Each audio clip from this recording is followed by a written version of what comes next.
Hey guys, welcome to Boxing Squared for boxing news and views from around the internet. WBA and IBF World Champion Anthony Joshua has weighed in at a career heaviest, yes that's right, a career heaviest, for his fight with challenger Carlos Takam, who weighed in almost 20 pounds lighter. First I'll play some footage from the weigh-in under fair use provisions, which come courtesy of Matchroom Boxing's social media. And I've also included the Dillian Whyte and Robert Helenius face-off, and a lone but trim David Allen.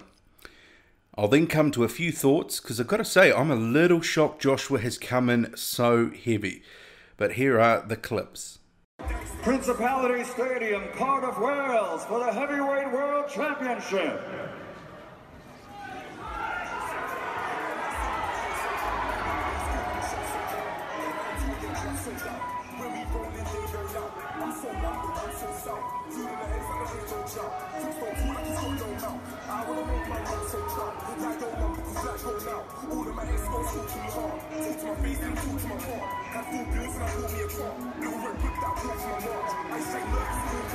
Cardiff, Wales, are you ready?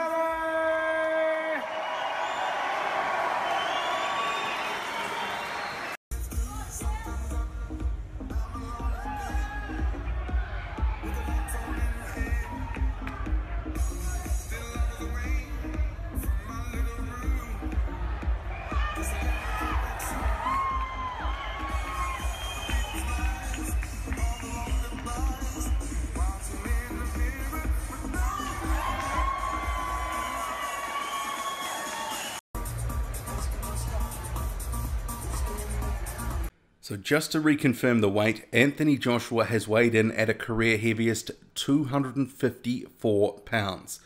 Now this is a real surprise. We had been hearing from Eddie Hearn that Joshua could possibly be up to a whole stone lighter than the 250 pounds he weighed in for the Klitschko fight. So a stone is 14 pounds, so yeah, that didn't happen. I mean, Hearn had said AJ was far too heavy for the Klitschko fight, and it did contribute to him gassing out in parts of the fight. I mean, certainly to the eye in recent weeks, Joshua did look a little bit leaner, not as puffed up and bulky as he did for that April fight. But now he comes in 4 pounds heavier on the scale. I mean, it's a bit concerning for me. I mean, if they've identified it's a bit of an issue with Joshua's gas tank when he was at 250, as Hearn did speak about a week ago, how does that improve, weighing in even heavier this time around? I mean, the only thing that can have happened really is he's lost more fat but put on more muscle. So, if Hearn was talking publicly about the weight being an issue last time out, then certainly Joshua and his team probably have acknowledged it as an issue behind closed doors and have no doubt been doing certain things to try and mitigate it, which makes the higher weight even more perplexing. I would have thought somewhere between 240 to 240 pounds would have been about his ideal weight. Hearn was talking about up to a stone, and that would have put him between 235 and 240. But he's actually 254. He risks losing hand speed and foot speed the heavier he gets. The heavier he gets, the slower he is going to get, just in general. I mean, a good example of that is we have seen Joseph Parker recently. He has bulked up a bit in an effort to get a little bit more power behind his shots, but there have been trade-offs there. He hasn't been as fast with his hands, he hasn't been as fast full stop. So Joshua at 254, it's a bit of a head scratcher. And I'm sure Carlos Takam, he would have been heartened by Joshua's career heavyweight, as he will need to crib any advantage he can. Takam, meanwhile, he came on the scales at 235 pounds. And I believe this is actually quite a good weight for him. And it's certainly lighter than some of his recent fights. For example, he was 241 pounds when he fought Joseph Parker 18 months ago. And for a guy of Takam's size, and he's just over 6 feet, he's already heavily muscled, and he has gassed in fights before. So 235 is a much better weight. If he's able to hang in and push Joshua later into the fight, who knows what could happen. But my prediction is that Joshua will overcome Takam somewhere between round 6 and round 8. Although I don't think it's going to be an easy fight. I think it will be a tough fight for as long as it lasts. And I wouldn't be surprised if Takam can mix it with AJ early on and even hurt him at some point. But ultimately, Joshua should be too strong for Takam. I did note that Anthony Joshua has spoken about wanting to mix it up on the inside. And I'm not really sure why he would want to give up his reach advantage and his natural height advantage. And that sort of game plan, that will suit Takam right down to the ground.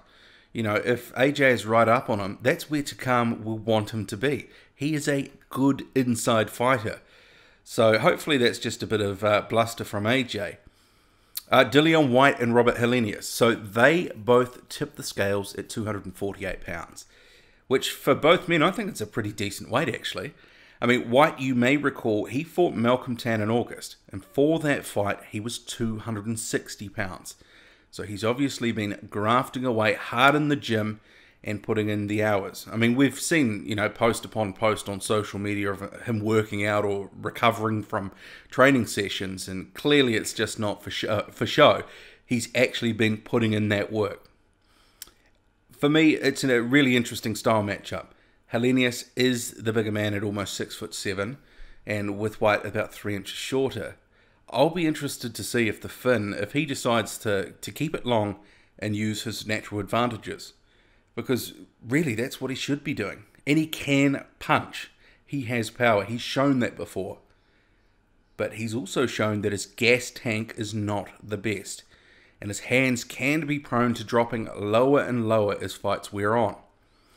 Sometimes he does try to rely on his reflexes and trying to use his height to sort of just sway out of the way of shots. But yeah, that is a dangerous thing. I mean, in Duopa, he knocked him out. He just didn't defend himself properly. And like I've said before, Dillian Whyte, he has largely been operating from hype this entire year. He's only had the Tan fight since the Chisora fight in December 2016. So it's a real heat check sort of fight. Has he sharpened a number of things up? That's what he's been saying, and we will obviously get to see that now. And he's looking like he's coming in career best shape. I expect Whyte to come on stronger as the fight wears on. I can certainly see Helenius controlling the early rounds through the jab, using his height and reach, that sort of thing. Then Whyte maybe wearing him down with pressure. I would expect to see Whyte trying to work Helenius to the body. And he's got that good left hook, so I'm sure he will be deploying it if given the chance. In some respects, this really is a good crossroads fight. Both these men, they need the win to advance their title shot aspirations, and just to prove to the fans that they are true contenders, because there are question marks right now. The loser, well, they probably will be relegated to a form of purgatory that we know as rebuilding. And so a loss now, that probably sets either guy back at least 18 months, 2 years. I favour Whyte heading into this fight, but I wouldn't be surprised if Helenius won. I see this as sort of a 55-45 fight, starting, you know, with Whyte as the favourite, maybe 60-40. And that's just based on Whyte being slightly more active than Helenius in general in the past couple of years. But each man has got some things that they can do that could win them the fight. And the closer it's got, I've kind of thought, actually, I'm starting to warm up to Helenius really having a good shot here. So instead of maybe being 60-40, maybe 55-45.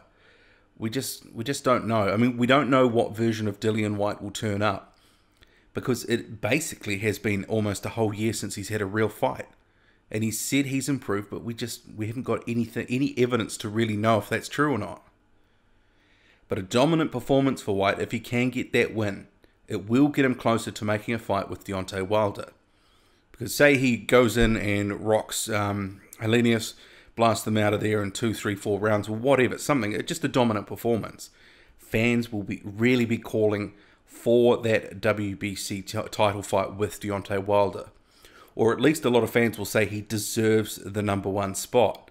I mean, personally, I think that if he wins this, he should face the winner of Brazil and Molina.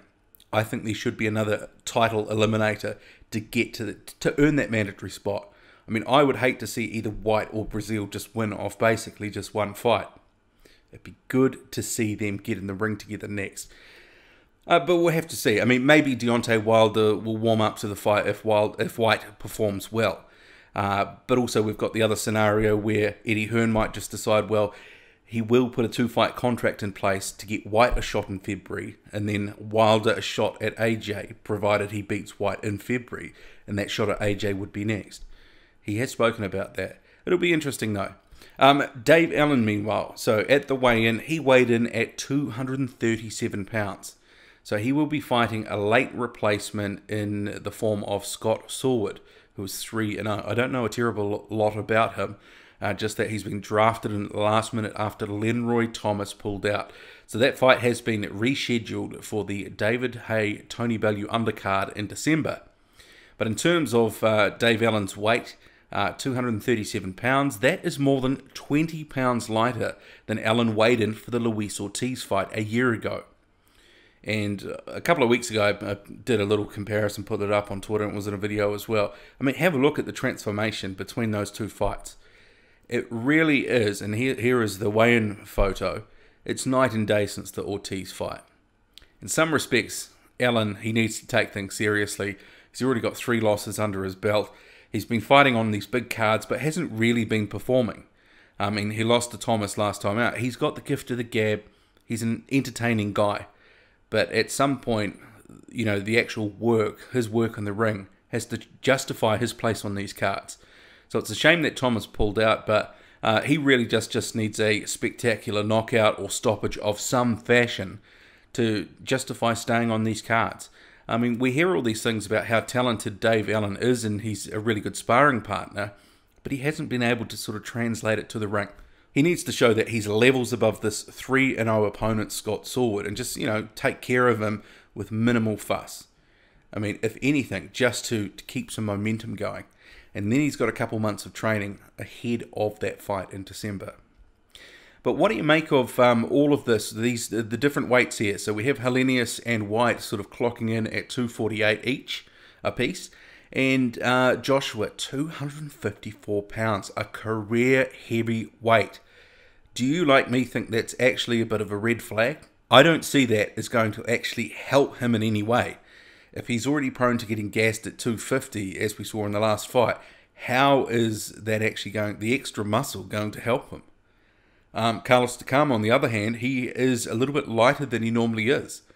I see that as a good thing. But does he have enough skill to really challenge Joshua here? I mean, you would have seen that in the face-off and different photos in recent days. He looks like a midget next to Joshua. I mean, they have him listed at about 6'1" or 6'2" or whatever it is, but I mean, I think they might be just sort of gilding the lily on that front. It's closer to 6 foot, maybe even 5'11". But yeah, I kind of think Joshua, he'll get the job done, but it's, you know, you never know with someone like a guy like Carlos Takam.